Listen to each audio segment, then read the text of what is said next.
കൂർക്കം വലി അഥവാ ഒബ്സ്ട്രക്റ്റീവ് സ്ലീപ്പ് ആപ്നിയ എന്നാണ് കൂർക്കം വലിയുടെ ശാസ്ത്രീയ നാമം.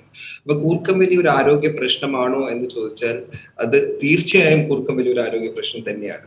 അപ്പൊ അതിനെപ്പറ്റിയുള്ള കൃത്യമായ ഒരു ഗ്രാഹ്യമൊക്കെ ശാസ്ത്ര ലോകത്തിന് തന്നെ മനസ്സിലാക്കി തുടങ്ങിയിട്ട് ഏകദേശം ഒരു 10-15 വർഷമാവുന്നു. അപ്പൊ നമ്മൾ പൊതുജനങ്ങളിലേക്ക് അത് മനസ്സിലായി തുടങ്ങുന്നേ ഉള്ളൂ. കൂർക്കം വലി പലപ്പോഴും കൂർക്കം വലിച്ച് ഉറങ്ങുന്ന ഒരു വ്യക്തി നല്ല സമാധാനമായി ആയത്തിൽ ഉറങ്ങുന്നു എന്നുള്ള ഒരു ധാരണയാണ് പൊതുവെ ജനങ്ങൾക്ക്. പക്ഷെ അങ്ങനെയല്ല. കൂർക്കം വലിക്കുന്ന ആള് ആ കൂർക്കം വലിയുടെ ശബ്ദം കൊണ്ട് ആ പാർട്ട്ണറോ അല്ലെങ്കിൽ റൂം മേറ്റിന് മാത്രമല്ല ഉപദ്രവം, അതിലും ഒരുപാട് ശാരീരിക പ്രശ്നങ്ങൾ കൂർക്കം വലിക്കുന്ന ആ വ്യക്തിക്ക് ഉണ്ടാകുന്നുണ്ട്.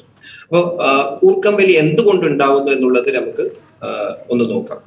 സാധാരണഗതിയിൽ നമ്മളെ ശ്വസന പാത തുടങ്ങുന്നത് മൂക്കിന്റെ ഇരുശിഷ്ടങ്ങളിൽ നിന്ന് മൂക്കിന്റെ പേശികളിൽ കൂടെ പോയി മൃദുവണ്ണാക്കിന്റെ പിന്നിൽ കൂടെ നാക്കിന്റെ പിന്നിൽ കൂടെ ശ്വാസകോശത്തിലേക്ക് എത്തി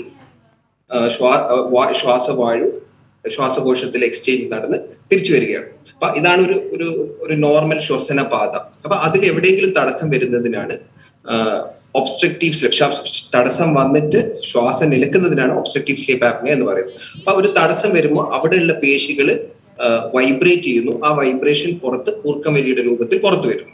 അപ്പൊ ഇതാണ് ഒബ്സ്ട്രക്റ്റീവ് സ്ലീപ്പ് ആപ്നിയ അഥവാ കൂർക്കം വലി. അപ്പൊ ഈ കൂർക്കം വലിയുള്ള ഒരാള് പൊതുവെ അത് അവരെ സ്പൗസ്, അവരെ വൈഫോ അല്ലെങ്കിൽ ഭാര്യ കൂർക്കം വലിക്കുന്നതിന്റെ ഭർത്താവ് മനസ്സിലാക്കുന്നു. അല്ലെങ്കിൽ ഇപ്പൊ പ്രവാസ ലോകത്തൊക്കെ ഒരു റൂമിൽ തന്നെ ഒന്നിൽ കൂടുതലോ രണ്ടിൽ കൂടുതലോ ഒക്കെ ആൾക്കാർ ഒരുമിച്ച് താമസിക്കുന്നു. ആ ഒരു സമയത്ത് ചില ആൾക്കാർ കൂർക്കം വലിക്കുന്നു. ആ സമയത്ത് ശ്വാസം എടുക്കാൻ ബന്ധപ്പെടുന്നു. അതായത് ഇങ്ങനെ കേട്ടു. ഇതിനാണ് ആപ്നിയ എന്ന് പറയുന്നത്. ഇത് കൂർക്കം വലിയുടെ കുറച്ചും കൂടി അഡ്വാൻസ് സ്റ്റേജിലാണ് പൊതുവെ ആപ്നിക് എപ്പിസോഡ്സ് വരുന്നത്. അപ്പൊ ആപ്നിയ എന്ന് പറയുന്നത് നമ്മൾ എടുക്കുന്ന ശ്വാസം 10 സെക്കൻഡിൽ കൂടുതൽ നിലച്ചു പോകുന്ന ഒരു അവസ്ഥയാണ്. അപ്പൊ അത് ഒരു കണക്കുണ്ട്. ഒരു മണിക്കൂർ ഉറക്കിൽ ഇത്ര പ്രാവശ്യം, അതിൽ കൂടുതൽ നിലച്ചു പോകുമ്പോൾ എന്താ സംഭവിക്കുന്നത് വെച്ചാൽ നമ്മളെ റെസ്റ്റ്ഫുൾ സ്ലീപ്പിനെ അത് ബാധിക്കുന്നുണ്ട്. അപ്പൊ ആയത്തിൽ ഉറങ്ങാനുള്ള ഒരു അവസ്ഥ ശരിക്കും പറഞ്ഞാൽ കൂർക്കം വലിക്കുന്ന ആള് ഒരു തീരെ ഉറക്കിന് വളരെ ഒരു സൂപ്പർഫിഷ്യൽ പ്ലെയിനിലാണ് ഉറങ്ങുന്നത്, ആയത്തിൽ ഉറങ്ങുന്നില്ല. കുട്ടികളിലുള്ള കൂർക്കം വലിയും മുതിർന്നവരിലുള്ള കൂർക്കം വലിയും തമ്മിൽ ചെറിയ വ്യത്യാസങ്ങളുണ്ട്. കുട്ടികളിലുള്ള കൂർക്കം വലിയിൽ എന്താ സംഭവിക്കുന്നത് വെച്ചാൽ കൂടുതലും കുട്ടികൾ എന്ന് പറയുന്നത് നമ്മൾ 12 വയസ്സിന് താഴെയുള്ള വരെയാണ് കുട്ടികൾ അഭിസംബോധന ചെയ്യുന്നത്. അപ്പൊ അതില് സാധാരണഗതിയിൽ കൂർക്കം വലി ഉണ്ടാക്കുന്നത് നോർമലി അഡിനോയിഡ്സ്, മൂക്കിന് പിന്നിലുള്ള ദശ അല്ലെങ്കിൽ തൊണ്ടയുടെ പിന്നിലുള്ള ടോൺസിൽ, ഇത് രണ്ടുമാണ് സാധാരണഗതിയിൽ കൂർക്കം വലി ഉണ്ടാക്കുന്നത്.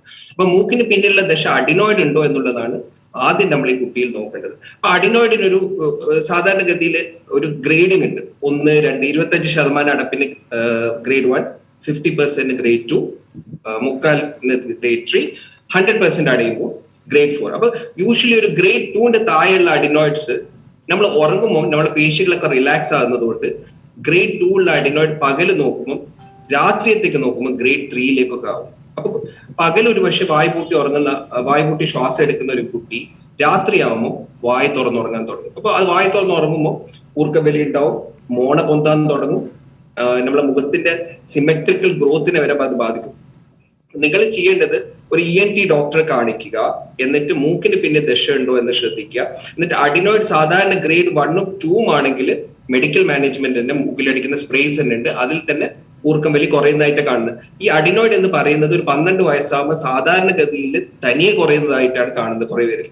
അപ്പൊ അതുവരെ മുഖത്ത് വേറെ പ്രശ്നങ്ങളോ മോണ പൊന്തലോ ഒന്നും ഇല്ലെങ്കിൽ അത് പ്രത്യേകിച്ച് നീക്കം ചെയ്യേണ്ട ആവശ്യമില്ല, മെഡിക്കൽ മാനേജ്മെന്റിന്റെ മതി, ഗ്രേഡ് 3 ആണെങ്കിലും.